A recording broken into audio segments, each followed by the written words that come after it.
Show.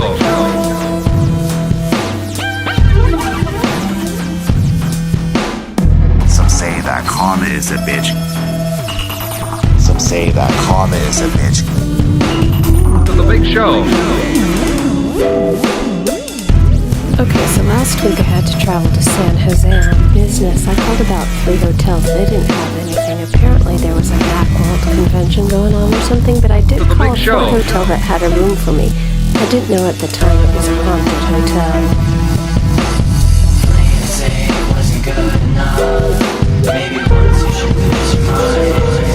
I mean, I should have guessed it was a haunted hotel, because the minute I That's the walked problem. in, there was a huge portrait of this woman named Mary. She was the big matriarch show. of the family that owned the mansion that was the hotel before it was renovated and it turned into this haunted hotel. Now, Mary, she was a spiritualist. To the big show. She held seances in one of the parlors. I found myself in one of the parlors. There was a little To the big spinning show. a pretty little spinning wood mother of pearl overlay. It was a little bit out of tune, but I played it anyway. But the melody that That's the played, it wasn't my melody.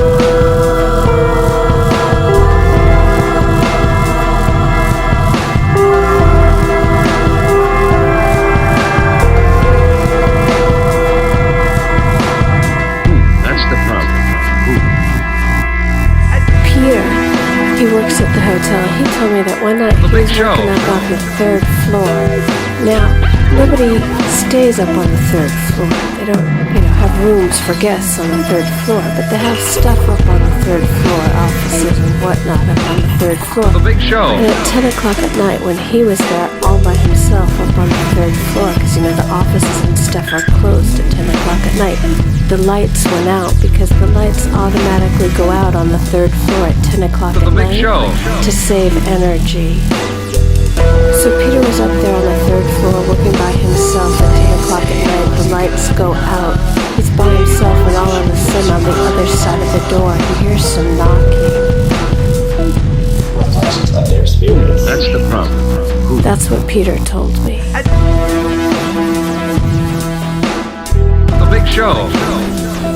Denise told me at 3 o'clock in the morning the phone in her room rang. Just saying. The big show. Some say that karma is a bitch. Some say that karma is a bitch. The big show. The red thread connects your fate.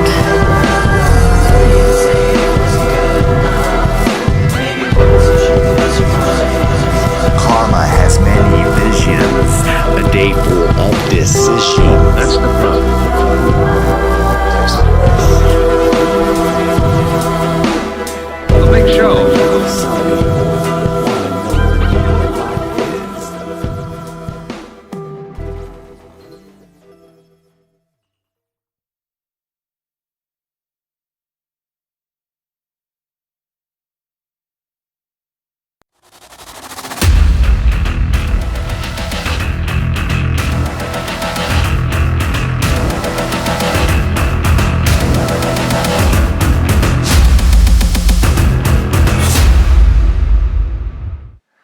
Bonsoir à toutes et à tous, bienvenue sur Peuple Olympien pour ce live talk d'après-match d'OM Saint-Etienne, Marseille qui s'est finalement incliné 2-0 face aux Stéphanois à l'Orange Vélodrome, première défaite depuis 41 ans face aux Verts à domicile.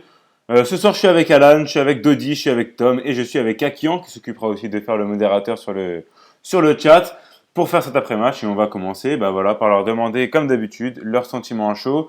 Et je vais commencer ce soir par le petit nouveau, Dodi. Des sentiments à chaud sur ce match, déçu, forcément, parce que on a perdu et de très mauvaise manière. Donc voilà, la déception. La déception, c'est sûr, et je pense qu'on partage tous cette déception. Alan, je vais te laisser nous donner ton sentiment, même si on a à peu près tous le même, je pense. Clairement, là, sur ce match, on est très, très sonné. Vraiment, on est vraiment retourné sur terre. On s'était bien enflammé ce week-end avec la victoire contre le PSG. Malheureusement, je pense que voilà, la réalité est vite revenue sur terre. On a perdu 2-0 contre Saint-Etienne. C'était un match assez ouvert où on aurait pu et on aurait dû gagner et marquer, ce qui n'a malheureusement pas été le cas. C'est très dommage, il y aura beaucoup de regrets face à ce match. T'as dit le mot, en fait, c'est qu'on est sonné. C'est exactement ça. Là, je suis encore en train de me refaire le film dans ma tête et je me dis comment c'est possible, comment on a pu rater ces deux occasions, comment on a pu faire une première mi-temps de cette facture-là alors qu'on sort d'un match légendaire entre guillemets contre Paris Saint-Germain. T'as dit le mot, sonné, c'est exactement ça. Ouais, on est sonné, et bon, bah, j'ai même pas eu le temps de lui donner la parole. Action est en furie ce soir, je vous préviens. Il est chaud comme la braise, il en a gros sur la patate. Et bon, on va finir avec Tom, et après on passera tranquillement à l'analyse du jeu de l'Olympique de Marseille. Écoute, moi c'est pareil, je suis dégoûté. Hein. C'est c'est pas croyable. En gros, je suis dégoûté, mais j'ai surtout beaucoup de regrets en fait. Déjà, ce stade vide, je pense que si le stade aurait été plein, mais après ça, c'est l'eau de tout le monde. Hein, mais je pense qu'à Marseille, tant l'ambiance est extraordinaire qu'on est encore plus pénalisé que les autres. Je pense que si le stade avait été plein, pardon, Ah, ça aurait été ça aurait été mieux. Mais après, voilà quoi. Comme par hasard, ça fait 41 ans qu'on n'a plus perdu contre Saint-Etienne à domicile. Et comme par hasard, l'année où le stade est vide, on perd. Donc ça laisse beaucoup à regret. alors ouais, c'est sûr, hein, le stade vide a dû jouer son rôle, mais on a quand même vu un Olympique de Marseille assez pauvre dans le jeu. Je sais pas ce que vous en pensez. Je sais pas si quelqu'un veut prendre la parole sur le jeu, mais quand même on a eu beaucoup de mal, surtout en première mi-temps, à s'imposer, à aller chercher le but stéphanois. Et bah Tom, vas-y, je te laisse continuer du coup. Bah écoute, dans le jeu, c'est clair. En première mi-temps, on n'a pas existé. Enfin, dans le jeu, je parle, hein, parce qu'on a quand même eu deux, trois occasions, mais on n'a pas existé. Pourquoi? Parce que Saint-Etienne était dans notre camp, nous pressait, etc. Par contre, en deuxième mi-temps, Saint-Etienne, ils ont décidé de revenir en jouant en bas. Donc forcément, on a eu la possession, on a eu les occasions, mais bon, après, on les a pas concrétisées. Et ça aussi, il va falloir en reparler des occasions qu'on n'a pas concrétisées. Mais après, dans le jeu, j'ai vu de bons enchaînements hein, quand même. J'ai vu Payet faire des sublimes. Je pense que Payet, aujourd'hui, il a fait au moins 3 ou 4 caviars. Franchement, 3 ou 4 caviars. C'est le mot, je pense. Mais après, bon, je m'attendais pas à grand chose dans le jeu parce qu'on est en début de saison et que avec le style Villas-Boas et la composition d'équipe dont on reparlera tout à l'heure. Mais voilà quoi, on va dire, le jeu c'est pas ma principale raison d'être en colère ce soir. Dodi, hein, tu peux enchaîner directement sur Tom, vas-y. Moi, contrairement à Tom, je pense que dans le jeu, franchement, on a tenté. On a tenté des choses, on a vu des choses, on a vu des combinaisons. Malheureusement, au niveau de la compo, c'est vrai que Balerdi était complètement à la rue. Oui. Niveau défensif, on a essayé de relancer vers l'arrière, d'avoir un jeu propre. Malheureusement, le fait que Saint-Etienne joue en bloc haut et nous presse directement, ça a créé des pertes de balles, mais je vois qu'au milieu, on a essayé de tenter des choses. Il y avait beaucoup d'espace. Après, au niveau de la dernière passe, on l'a vu sur tout le match, ça a été extrêmement compliqué. On a joué avec beaucoup de maladresse aujourd'hui. Donc, je pense que c'est plus ça qui a payé qu'autre chose. Sinon, après, voilà, avec les supporters, c'est sûr que le match, je pense qu'on le prenait, mais c'est partout pareil. Oui, je pense aussi qu'on a laissé quand même beaucoup d'armes ce soir. Enfin, dimanche dernier, on a laissé beaucoup d'armes après le match contre le PSG. Et je pense que c'est avec ça, compo de départ, je pense que c'est ce qui nous a coûté le match concrètement. Parce que si on avait une autre compo avec des joueurs un peu plus impliqués dans le jeu, vraiment à leur poste, je pense qu'on aurait pu faire autre chose dès le début. Malheureusement, ça n'a pas été le cas. Et voilà, on a laissé beaucoup d'armes, je pense, dimanche soir. Les joueurs étaient beaucoup dans l'euphorie et donc ils pensaient s'attendre à un petit Saint-Etienne. Malheureusement, je pense qu'ils ont sous-estimé l'adversaire et c'est ce qui nous a coûté la victoire ce soir. Je suis pas tout à fait d'accord sur tout. Déjà, je pense pas qu'avec les supporters, on aurait forcément parce que on a vu quand dans la deuxième mi-temps que les joueurs ont su se remobiliser et aller vers de l'avant et faire avoir de grosses occasions et les ont ratées malgré tout. Est-ce qu'avec les supporters on les aurait pas ratés tout autant? Je ne sais pas. Je pense que l'équipe a poussé. Euh, Après, dans le jeu, si on veut vraiment être honnête, en première mi-temps, c'est insuffisant. Alors oui, il y a la composition qui en première mi-temps joue clairement son rôle. C'est là qu'AVB à sa part, mais on en parlera tout à l'heure. Euh, mais par contre, en deuxième mi-temps, ils ont fait ce qu'il fallait dans le jeu. Ils ont essayé, en tout cas, comme le dit Tom très bien, il y a eu des bons ballons qui sont arrivés, il y a eu des bonnes actions, des actions, vraiment, ça doit finir but tous les jours. Donc, est-ce que c'est vraiment. Est-ce qu'on le refait 10 fois? Est-ce qu'il y a le même score? Je suis pas sûr. Moi, je pense que ce soir, là, dans l'état actuel, comment c'était, ce soir, ça voulait pas rentrer. Il y a eu trop de choses qui ont fait que ça voulait pas rentrer. Donc, c'était. Voilà, bravo Saint-Etienne. En plus, ils ont très bien joué en termes de. Eux, ils ont bien joué. Par contre, pour le coup, ils ont joué leur jeu à fond. Nous, on a perdu 45 minutes. Et j'en parlerai lors d'AVB, mais je comprends pas qu'on puisse pas faire un changement dès la 25e si on se rend compte qu'on s'est trompé. Je pense que dès la 25e, on savait tous que AVB s'était trompé. Je comprends pas qu'on n'ait pas fait rentrer Aki beaucoup plus tôt, qu'on ait fait sortir Lopez qui vendangeait comme pas possible, qui avait pas du tout d'impact. Je ne comprends pas. Dans le jeu, Lopez, par exemple, nous a pénalisé énormément en première mi-temps. Il a servi quasiment à rien. Enfin, c'est mon avis, il y a peut-être tort. Donc, du coup, je me dis que le jeu, finalement, on pouvait l'avoir ce soir. Est-ce qu'on a sous-estimé l'adversaire? Je suis pas J'ai sûr. pas l'impression non plus. Ouais. J'ai pas l'impression non plus qu'on ait sous-estimé l'adversaire. Par contre, c'est vrai que dans le jeu, nous, on a été très très faibles. On a eu, franchement, enfin moi, mon point de vue, c'est que on a eu en première mi-temps aucun moment où on pouvait, on avait des occasions, etc., où on allait vraiment vers l'avant avec un jeu bien huilé, etc. Même s'il y a eu des percussions un peu individuelles, je pense à Sanson, je pense à la récupération de Thauvin, etc. Même Lopez là qui attend avant de faire une passe, un tir, on sait pas vraiment même ce qu'il veut faire. Mais surtout, même en deuxième mi-temps, ça allait mieux dans le jeu parce qu'on avait maintenant un vrai attaquant de pointe et deux latéraux qui étaient à leur poste. Mais quand même, on a bien vu que c'était quand même très compliqué d'obtenir des occasions. On a eu les deux grosses occasions qui, elles, sont venues de très beaux mouvements, mais il y a quand même eu beaucoup de complications c'était quand même très compliqué d'aller vers l'avant et d'avoir des occasions. Alors, je vais te laisser répondre, vas-y, hein. Mais ce que je disais tout à l'heure, c'était, en fait, on a sous-estimé l'adversaire dans le sens où on n'a pas mis, nous, assez d'implication dans le jeu, avec de l'impact physique et technique dans le jeu, pour justement surpasser cet adversaire. C'est ça que je voulais dire, en gros, dans mon explication. C'est que physiquement et techniquement, on n'a pas mis assez d'implication dans le jeu pour les déstabiliser. Certes, on a eu des occasions, tout ça, mais ça n'a pas été suffisant pour assez les mettre en danger. Après, on a raté beaucoup. On a raté beaucoup d'occasions, vraiment des trucs immanquables. Mais c'était les seuls trucs qu'on a vus ce soir, quoi. Oui, alors je vois ce que tu veux dire, Alan, mais on n'a pas su aussi passer certains caps parce que Saint-Etienne a très bien joué. Il faut aussi redonner à Voilà, c'est César ce ça. qui est assez cool, c'est que défensivement, ça a été solide. Je suis désolé, hein, Fofana, il sort un match.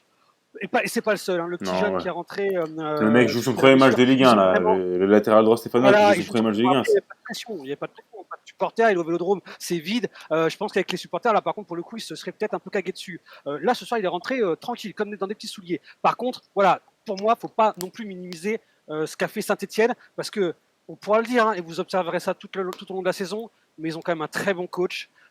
Qui peut être un enfoiré, mais c'est un bon coach. Et sincèrement, il est en train de faire de Saint-Etienne une équipe dangereuse pour cette saison. Donc, Ah, ouais. ok, on a foiré, il y a eu des conneries de notre part, mais attention, Saint-Etienne a pas non plus, ils ont leur part de cette réussite, quoi. Voilà. Ouais, je suis totalement d'accord avec ce qu'il dit Akian. C'est vrai que Saint-Etienne, ils ont été solides. C'est très costaud. Ils ont pris 0 but encore pour l'instant.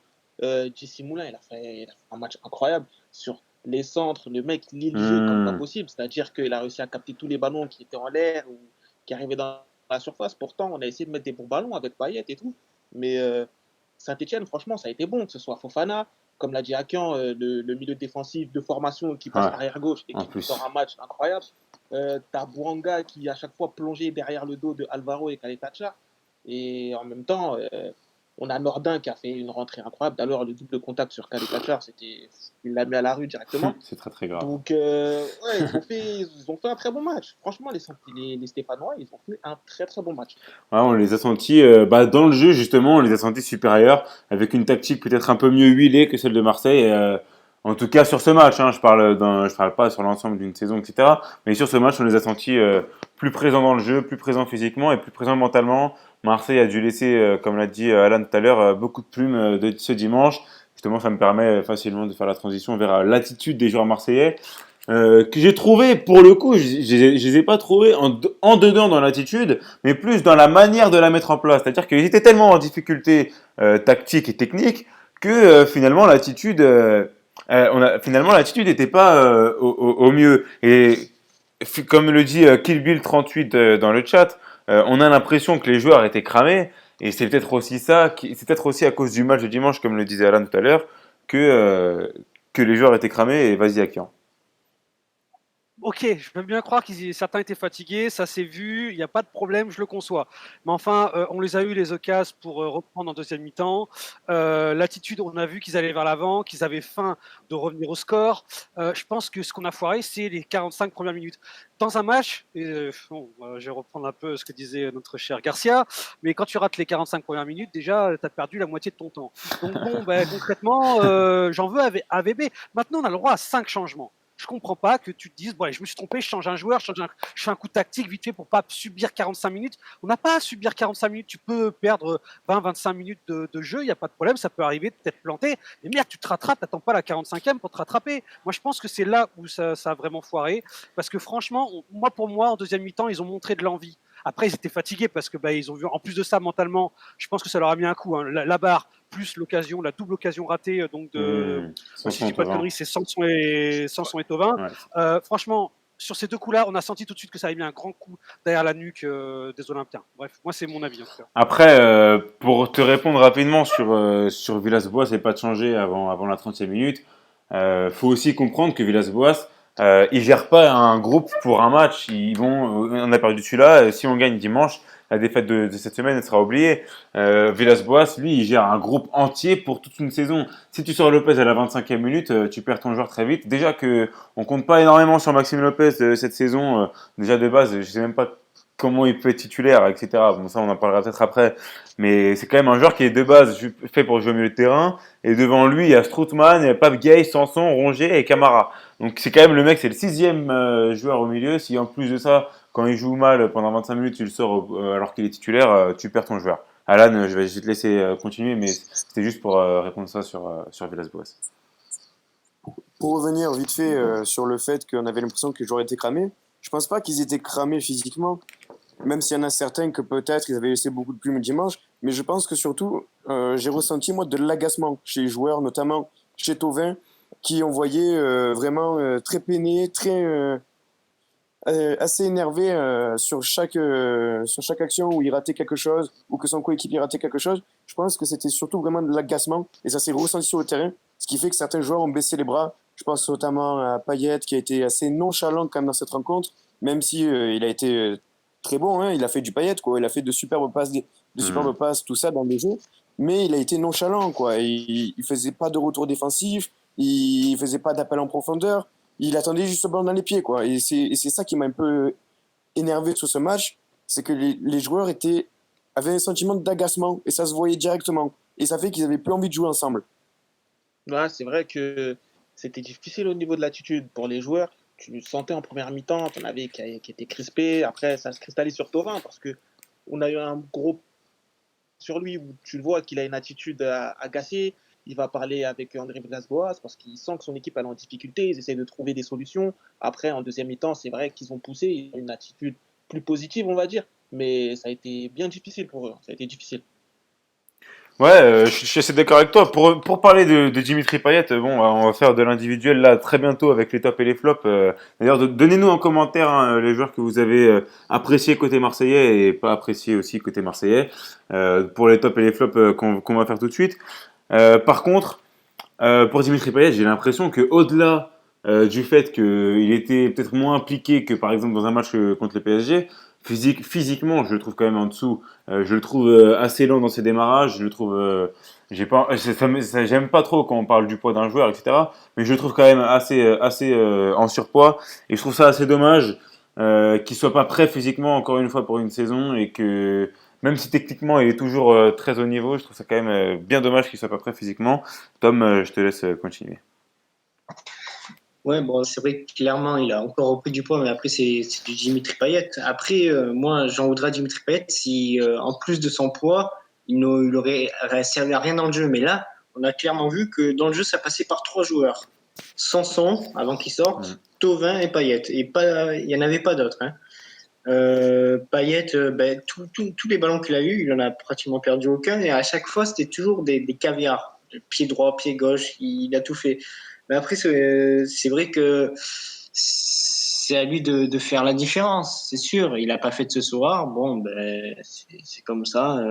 Euh, il se rattrapera pour les prochains matchs. Mais bon, c'est frustrant. Il n'est pas le seul à avoir été décevant. Et alors, c'est loin d'être le pire pour moi.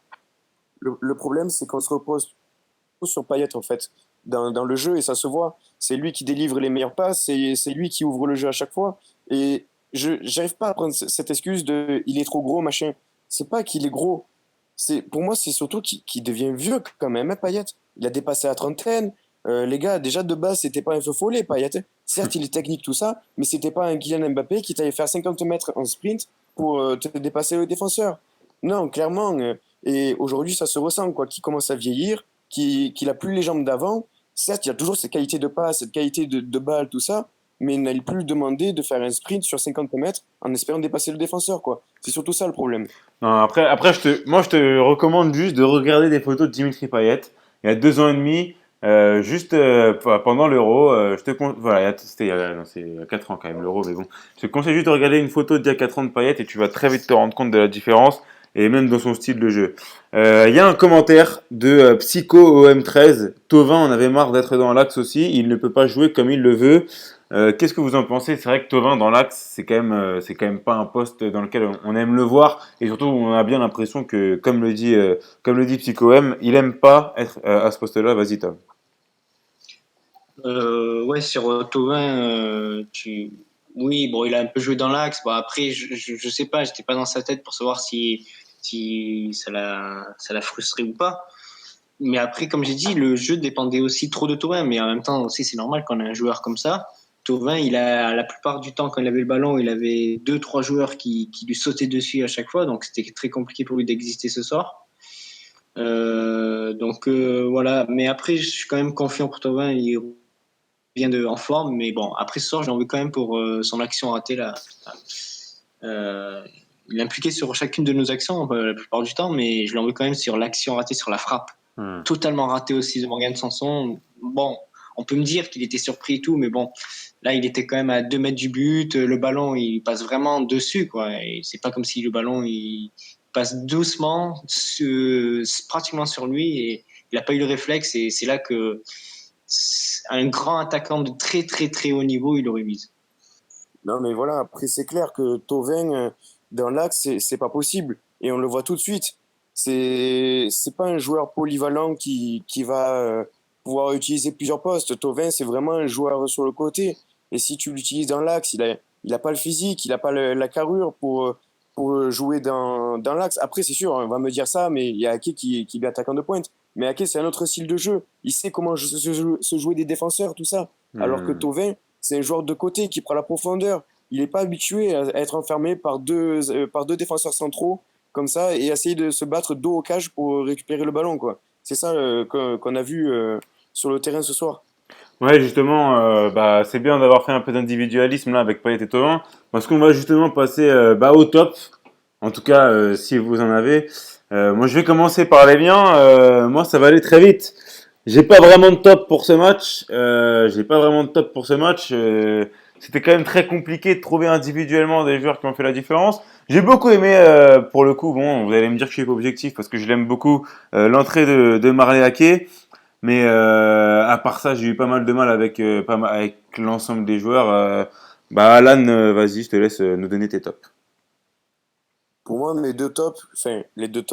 Pour moi, les deux joueurs qui se sont vraiment démarqués ce soir, ça va être Ake dans son entrée qui a été, je trouve, très convaincant, avec une défense Saint-Etienne qui était vraiment très, très bien en place déjà ce soir. Et on l'a vu sur le terrain, on a marqué 0 but. Hein. Mais je trouve que Ake a fait un très bon boulot, il a réussi à se jouer des défenseurs et a quasiment marqué pour nous offrir cette barre transversale très malheureuse. Et en second top, j'aurais mis Thauvin, parce que même s'il a été en difficulté, je trouve qu'il s'est battu, il a voulu faire vraiment son maximum, comme à chaque fois. Il n'a pas été nonchalant comme Payet sur ce match. Il a vraiment maximum pour essayer de donner les meilleurs à ses coéquipiers pour les marquer. Et c'est pour ça que, pour moi, Ake et Thauvin, c'était les deux meilleurs joueurs ce soir, entre Euh, guillemets. ouais, ok, donc t'as un petit peu bugué quelques fois, mais en gros, tu nous as dit Ake et Thauvin. Oui, vas-y, Akian, vas-y. C'est parce que je pense un peu comme lui, mais j'aurais rajouté un troisième, mais je sais que ça va vous faire grincer des dents, hein, parce que, alors en fait, je vais pas répéter Aki et Thauvin parce que je suis d'accord avec ce qu'il vient de dire, mais en fait, moi j'aurais quand même rajouté Sanson parce qu'il fait quand même au milieu de Ouais, terrain un bon match. ouais, surtout en première C'est vrai mi-temps, que hein, pour le coup. dans la finition, il pêche. C'est vrai qu'on attend plus de lui, surtout que maintenant ça fait quelques années qu'il est à l'OM et on aimerait bien qu'il commence à marquer des buts beaucoup plus régulièrement. Mais franchement, il a été utile aujourd'hui dans le milieu de terrain. Sans lui, c'était encore pire que ce qu'on a vécu. Sincèrement, il faut dire la vérité, c'était, voilà, ça aurait été grave. Parce que pour le coup, Camara aujourd'hui n'était pas au top et Rongier, bon, c'était pas non plus trop ça. Donc merci Sanson. Mais voilà, je le rajoute en bonus. Mais globalement, sinon, il avait raison, Alan. Pour continuer sur les tops, ben, moi, c'est évidemment, comme le dit Aki en Morgan Sanson, il a été vraiment d'un niveau, d'un très haut niveau, je pense, même un niveau européen ce soir. Enfin, sur certaines de ses actions, je parle pas dans l'ensemble, mais sur certaines de ses actions, franchement, il était clairement au-dessus de la moyenne, que ce soit du match et même de la Ligue 1. Après, il y a Thauvin, parce que, bon, même si je l'ai un peu critiqué tout à l'heure, mais ça reste quand même Thauvin. Le jeu passait par lui. La plupart des actions, ça venait soit de lui, soit de Payet. Mais sauf que Payet, dans le jeu, il n'en voyait pas trop, à la différence de Thauvin, qu'on voyait beaucoup dans le jeu, et c'est lui qui fasse pour Marley Ake, par exemple, ou Marley Ake, il le met sur la transversale. Après, pour Alors, on a Ake, une... on l'a tellement vu bon. Est-ce que tu peux recommencer ta phrase, Tom? Comment Parce qu'on t'a pas entendu. Est-ce que tu peux recommencer ta phrase, s'il te plaît? Concernant Thauvin, Oui, Florent Thauvin, ouais. je disais oui, Thauvin, je répète, Thauvin, oui, bah, parce que le jeu est passé par lui, c'est lui qui a fait la passe pour Marley Ake. Il a été quand même dangereux, même si bon, c'était pas facile pour lui, il avait deux, trois joueurs à chaque ballon, mais le jeu passait quand même par lui, et il y a eu quand même pas le. Sans lui, je pense que offensivement, ça aurait été bien pire. C'est pas ce que j'ai dit au début, mais c'est dur de se répéter. Pas de Après, je voulais souci. juste terminer sur Marley Ake, parce que Ake, je pense, on l'a surtout vu bon parce qu'il y avait personne d'égain juste avant lui. Oui, Tellement on était frustrés de voir personne, ben, quand on l'a vu, il a fait le job, hein, mais il n'a pas été extraordinaire, Marley Ake. non, il n'a pas été extraordinaire après, mais on a quand même très bien vu la différence, même quand Thauvin était dans l'axe avant et par rapport à ça. Ouais, Akian, tu veux réagir? Ok, oui, c'est vrai que par rapport à ce qu'on avait en première mi-temps, il pouvait faire que mieux. On n'avait pas de neuf de toute façon en première mi-temps, donc c'était réglé. Mais par contre, il a quand même eu beaucoup de mouvements. Il a voulu beaucoup prendre la profondeur. Donc ça, c'est très agréable, sincèrement.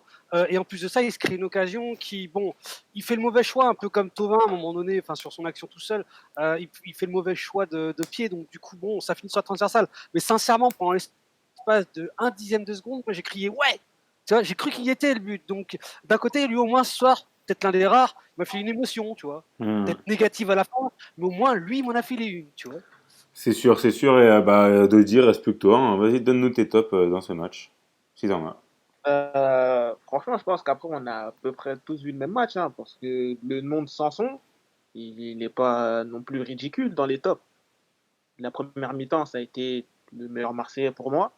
Après, je pense qu'on est tous d'accord par rapport à Sanson. C'est un gros physique, ça se projette vers l'avant, mais justement, ça lui dessert parce que il pêche, il manque de lucidité en fait, que ce soit au niveau des passes ou au niveau de la finition.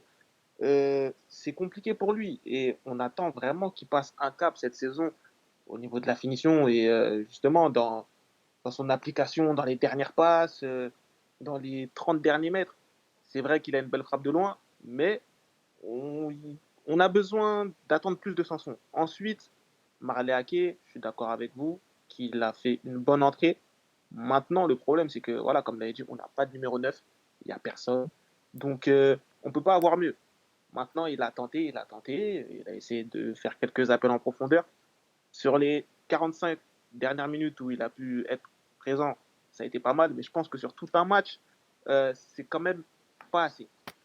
C'est sûr, et Morgan Sanson, là, moi, pour le coup, c'est surtout en première mi-temps que j'ai trouvé largement au-dessus. C'est-à-dire que pendant que toute l'équipe prenait l'eau, Morgan Sanson, bon, il était là et il arrivait à sortir un peu son épingle du jeu. Et je crois d'ailleurs même, Tom, tu voulais réagir sur Sanson, c'est ça? Oula. Bon, ok, bon, on n'entend pas Tom. Euh, Bah écoutez, on va... Ah, s'il y a qui en... Parce que Dodi a. Ah, si, moi. Ok, Bah, je crois qu'on m'entendait. Bon, du vas-y, coup, vas-y, j'allais continue. continuer. Vas-y. Continue, Bon, ouais, bon, je continue. C'est pour répondre à Dodi qui disait que Morgan Sanson doit passer un cap cette saison. Bon, franchement, je te trouve quand même assez dur avec Morgan Sanson. Le cap, il a passé la saison dernière. La saison dernière, il était extraordinaire, Morgan Sanson. Et dans la finition, il a jamais eu de cap. Peut-être tu confonds avec Valentin Ranger, qui dans la finition, il a jamais été bon. Mais Morgan Sanson, dans la finition, l'année dernière, il nous marque quand même 5-6 buts et franchement de très beaux buts.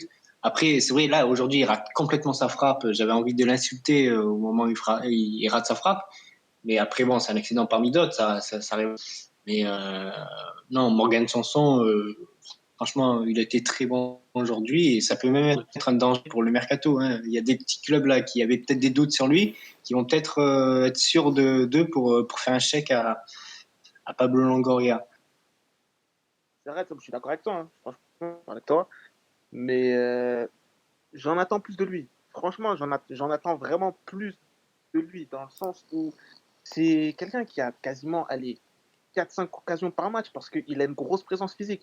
Tu vois, c'est vrai que la saison dernière, il nous a sauvés. Ça a même été sur la fin de saison le meilleur Marseillais. Mais il aurait pu finir certains matchs avec des doublés ou même avec plusieurs passes décisives. Tu vois, et c'est vraiment dans ce côté-là que j'en attends plus de lui. Après, Rongier au niveau de la finition, c'est un autre débat. Mais voilà. Donc pour Dodi, un match moyen, on va dire. Enfin, Dodi, on attend plus de Morgan Sanson. Bon, sûrement pas au point d'en mettre un flop, j'imagine. Et d'ailleurs, on va passer donc au flop de ce match. Moi, je vais donner le mien. Et comme tout à l'heure, je vais vous interroger un par un sur vos flops. Moi, en fait, mon flop, il est pas individuel, il est collectif. Après le match contre Paris, j'avais loué l'entièreté de l'équipe en disant que le top était collectif. Là, finalement, c'est l'inverse. Je bannis le collectif de l'Olympique de Marseille et mon flop est l'entièreté du match de l'OM, que ce soit du coach aux joueurs. Enfin, rien n'allait pour moi et Alan, vas-y, donne de ton flop. Pour moi, le plus gros flop du match, enfin le principal, ça va être du coup AVB, tout simplement parce que AVB a raté sa composition dès le départ. Il a ensuite proposé des changements à la mi-temps et ensuite à la 70e, il a reproposé des changements. Il a fait 3 compos différentes.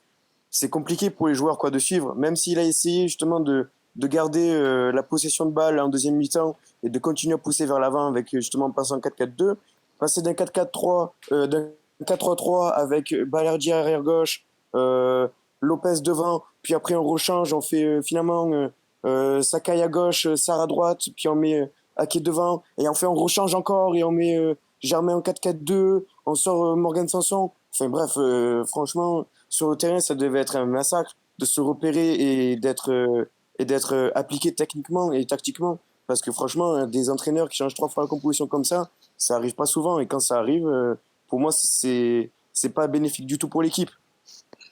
Alors pour moi, il y a 3 flops. Alors je vais pas citer Balerdi, bon du coup je le cite Ouais. là, mais je vais pas le citer, enfin je veux pas le mettre dans mes principaux flops parce que il n'a pas été aidé. Alors je sais pas si dans sa carrière il a déjà joué en latéral gauche, mais en plus ça un truc dont je suis sûr, c'est qu'il a jamais joué en une mi-temps 3 fois latéral gauche, 2 fois latéral droit. Bon, après il y a Alvaro la défense Alvaro Tchaïtachar, je les ai trouvés vraiment très en dessous de leur niveau initial. Alvaro, alors évidemment, Tchaitatchar, il est coupable sur les 2 buts.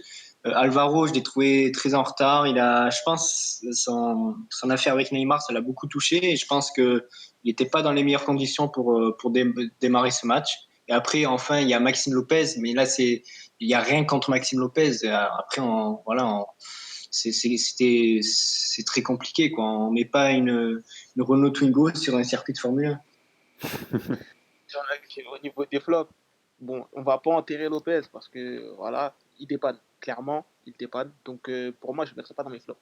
Mais je mettrais plus la défense. Franchement, la défense sur les 15 premières minutes, ça a été mais catastrophique sur des pertes de balles sur pertes de balles, incompréhension sur incompréhension. Euh, les relances de Mandanda directement interceptées. Voilà, ça a été très difficile pour eux, très très difficile pour eux. Bah, tout le match d'ailleurs, ça a été difficile pour Alvaro. Après, c'est déboires personnels, on n'en parlera pas. Khaled Tachar, qui est coupable sur 2 buts, il a essayé un peu de combler les trous, mais ça a été difficile. Les mecs sont lents, donc clairement, Bouanga et Nordin, que ce soit Aouchiche, bref, toute l'équipe de Saint-Etienne, dès qu'elle prenait la profondeur, s'amusait. Franchement, ça se régalait devant pour eux. Ensuite, AVB, clairement, que ce soit au niveau tactique ou même dans les changements, tout simplement, dans les changements. Et puis les remplaçants, parce que, mis à part Ake, le reste, on n'a pas vu grand-chose. Donc voilà, mes 3 flops pour aujourd'hui, c'est cela. Mais je suis d'accord avec toi, Dodi, sur le fait de la défense qui a été en difficulté ce soir. Mais regarde un peu ce qui s'est passé tout le match avec la défense. Ils étaient à 4 avec Balerdi à gauche et Sakai à droite. Puis après, en milieu de première mi-temps, ils ont changé. Balerdi est passé à droite, Sakai est passé à gauche. À la mi-temps, ils ont rechangé. C'était un bordel. Sarr est passé à droite, Sakai est retourné à gauche. Puis après, Sakai est sorti, Roquet est rentré à gauche. Euh, Franchement, je comprends pourquoi ils ont été en difficulté. Il y a eu 6 défenseurs différents sur toute la longueur du match. Je sais pas si vous vous rendez compte, en étant Oui, défenseur central, alors, la communication. je suis d'accord avec tout ce que tu dis, c'est très bien, ok, c'est la défense en général, il n'y a pas de problème. Balerdi, il a été ballotté de droite à gauche, ok. Enfin, Mister, quand même, sur une touche, il est capable de faire une passe D quasiment à un Stéphanois. Donc, je veux bien que, bon, ok, d'accord, c'était pas son poste. Enfin, une touche, ça reste une touche, hein, d'accord. Donc, la défense a pris l'eau tout le début de la première mi-temps. Franchement, sincèrement, c'était cataclysmique. Donc, il n'y a même pas d'excuses à leur donner parce que là, ils n'étaient pas changés encore. C'est après qu'il est passé à droite Balerdi et que Sakai est passé à C'est gauche. quand ça allait pas qu'il Donc, est passé de l'autre côté. comment? C'est quand ça allait pas qu'il est passé de l'autre côté, du coup. Oui, donc ça n'allait déjà pas. Voilà. Donc, on est d'accord. Ouais, Que c'est là, sûr. voilà. Mais moi, je mets Balerdi dans mes flops. Juste parce que ce mec-là, c'est pas faire une touche, quoi. Alors, bien sûr, je vais pas l'enterrer parce que, attention, il vient d'arriver, il a pas joué à son poste, etc. Mais enfin, une touche, c'est une touche, quoi. Après, Une touche, rarement vers l'arrière. Tu essaies de la faire vers l'avant. Si tu la fais vers l'arrière, tu la fais parce que ouais, tu as des joueurs ça sont c'est réel. pour Après, pouvoir jouer. Sinon, tu fais une touche vers l'avant. pour nuancer un peu, quand même, sa touche, il l'a obtenue parce qu'un Stéphanois avait fait une mauvaise touche. C'est quand même incroyable. C'est-à-dire que le Stéphanois a fait une mauvaise... Non, mais c'est extraordinaire.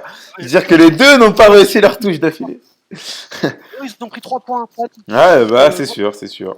Voilà, c'est ça le truc. Après, concernant mes flops, vu que je vais pas répéter tout ce que vous avez dit, parce que pour Lopez, on est tous d'accord, et puis enterrer Lopez alors qu'il joue semi-neuf, c'est compliqué. Ouais. AVB, bon, bah, je pense qu'on va en parler tout à l'heure, donc je trouve que tu as taillé un gros costard à AVB, et il est mérité, mais bon, on va en parler encore tout à l'heure. La défense, on vient de le faire. Moi, je trouve que l'arbitrage ce soir a été bon. Par contre, je voudrais juste, vu qu'on va pas beaucoup en parler, je pense, je voudrais juste signaler dans mes flops quand même, parce que c'est assez lunaire. Comment on peut ne pas siffler coup franc quand le gardien il sort de plus d'1 mètre de sa surface, ballon à la main. Ça, pour moi, C'est quand même un fou, en incroyable. fait, et je crois que c'est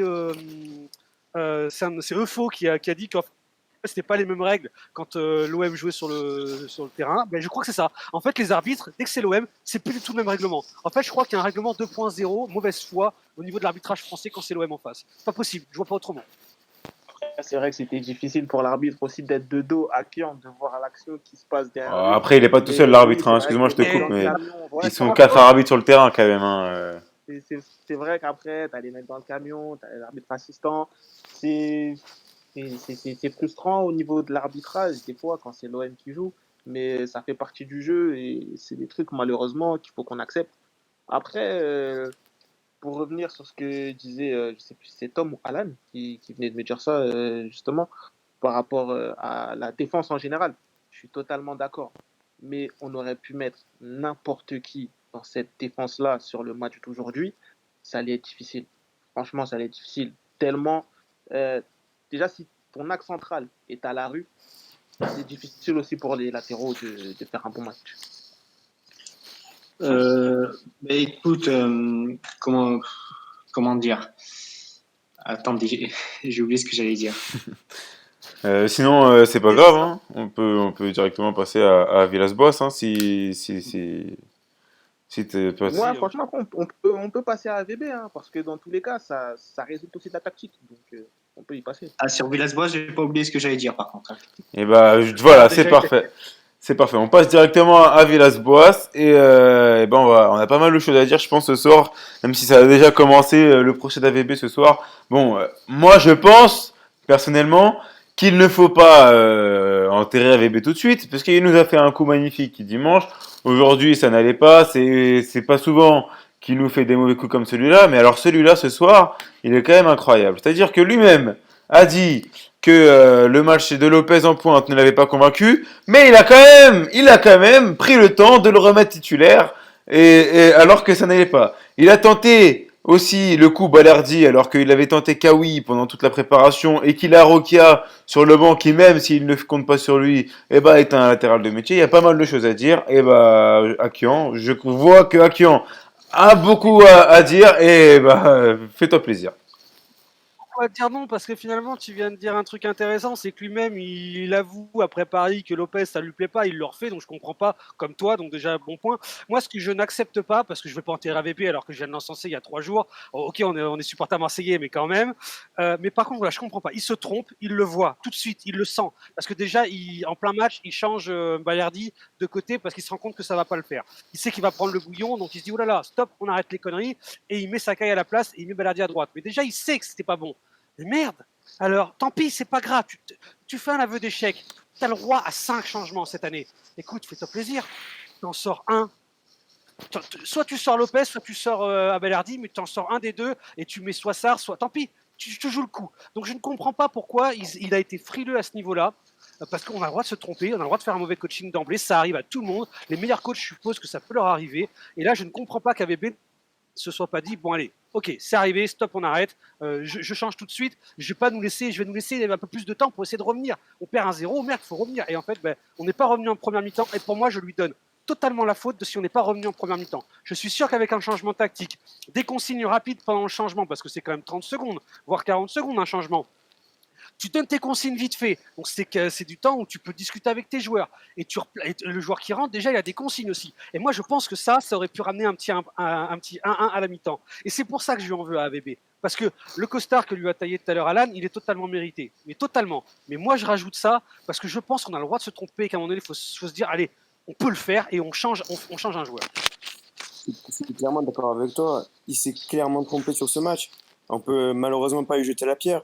Mais c'est vrai que je trouve que depuis quelques matchs, il fait, je trouve, certaines erreurs qui sont, voilà, qui peuvent nous coûter le match, tout ça dans le match, qui peuvent nous coûter plusieurs matchs. Je pense notamment, je sais plus si c'était à Brest, où il nous fait rentrer Radonjic et Germain, qui sont invisibles. À Paris, pareil, il fait rentrer encore des Radonjic, tout ça, qui sont invisibles. Il tente des trucs, il tente beaucoup de trucs. Je pense que le problème avec AVB, c'est qu'il n'a pas les joueurs qui suivent Voilà. pour toutes ces consignes. Quand tu vois des Radonjic ou des Germain qui rentrent sur le terrain et que, franchement, mais Germain, il a été invisible ce soir. Je veux pas encore lui jeter la pierre à lui aussi, parce qu'il fait ce qu'il peut. Mais quand tu joues en 4-4-2, c'est son système de jeu préférentiel avec Ake. Mais il a été nul, mais nul. Radonjic, tu le mets sur le côté gauche, son poste préférentiel aussi. Contre le PSG, il est nul. Il a failli nous coûter un but en plus sur une action défensive la dernière fois où vraiment c'est pas passé loin avec Florenzi.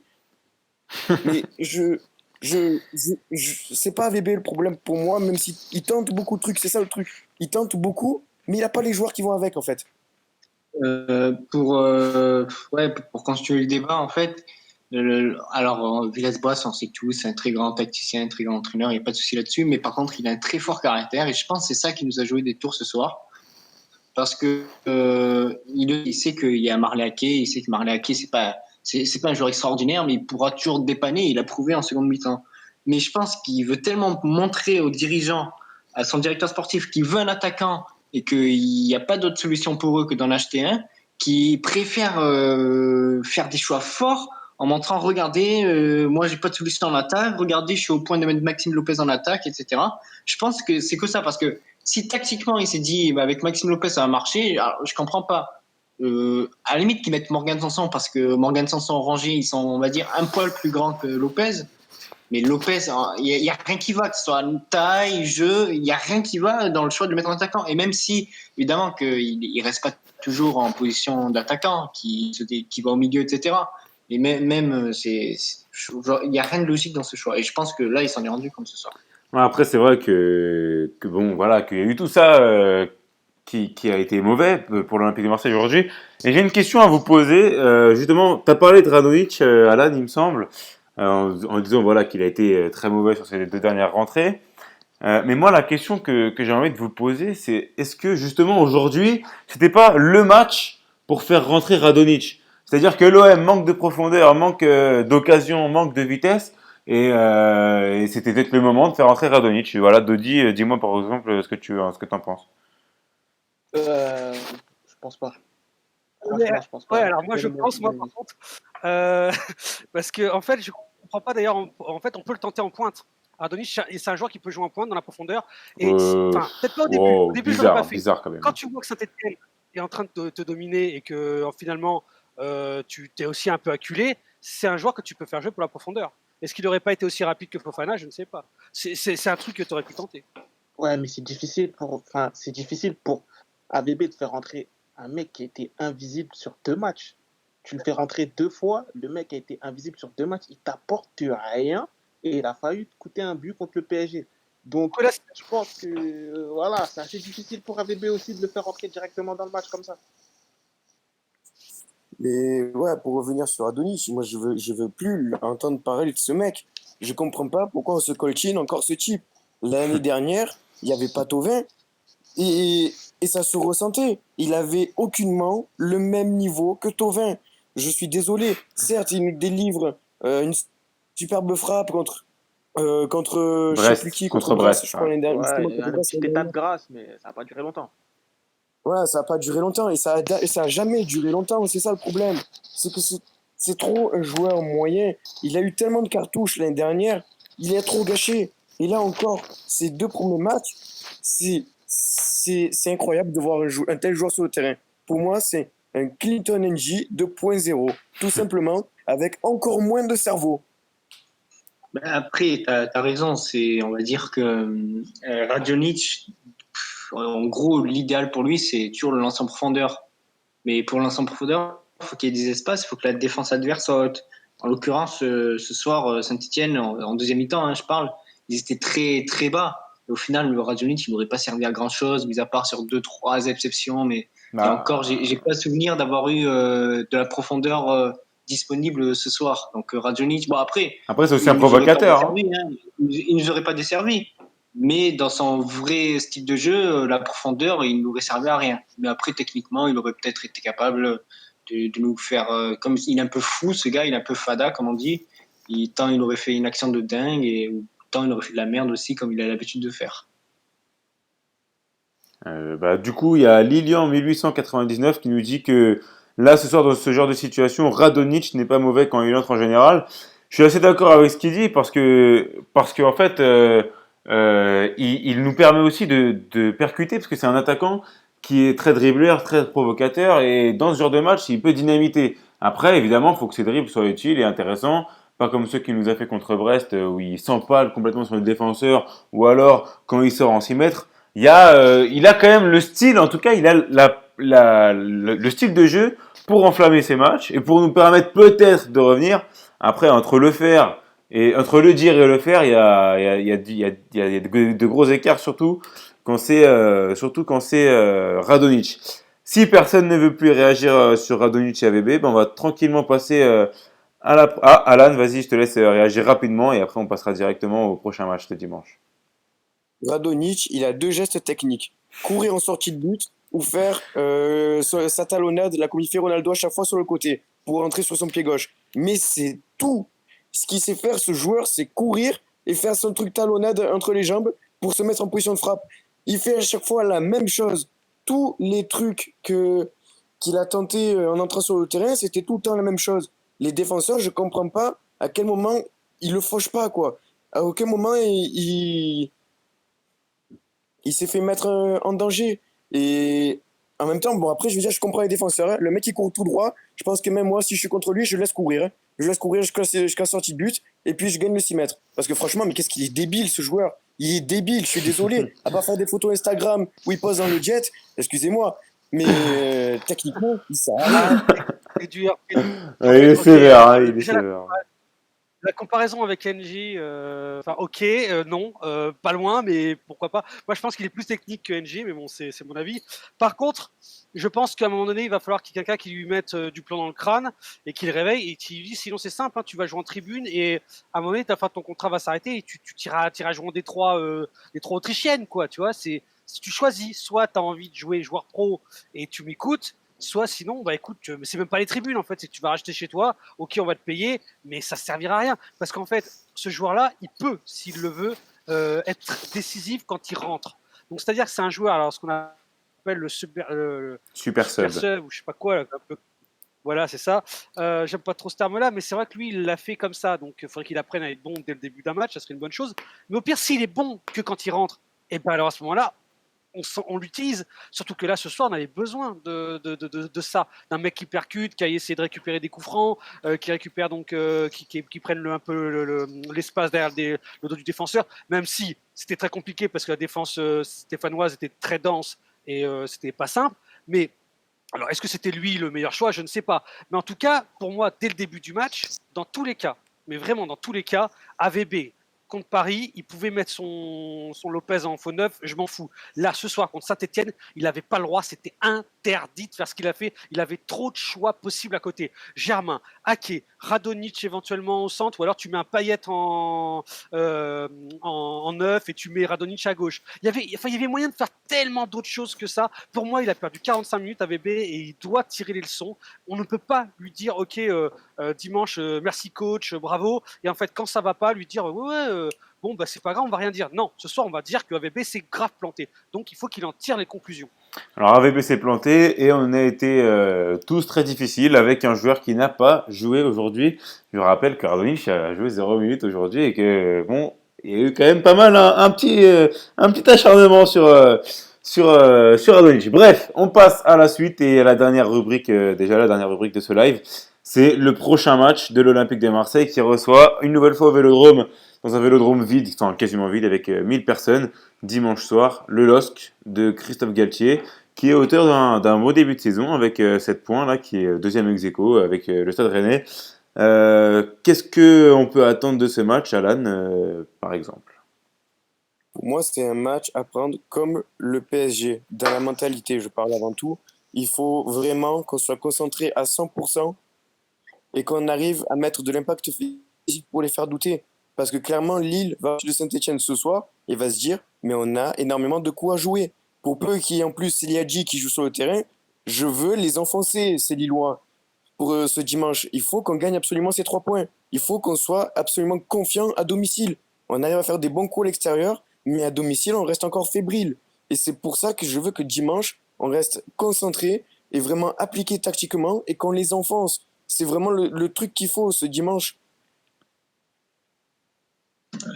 Oui, j'avais pas compris que tu avais fini, mais dimanche prochain contre Lille, pour moi c'est victoire obligatoire, c'est-à-dire que là, en fait, comment dire, ce match contre Saint-Etienne, en gros, cette double confrontation Saint-Etienne-Lille, pour moi, ça aurait au moins dû être 4 points.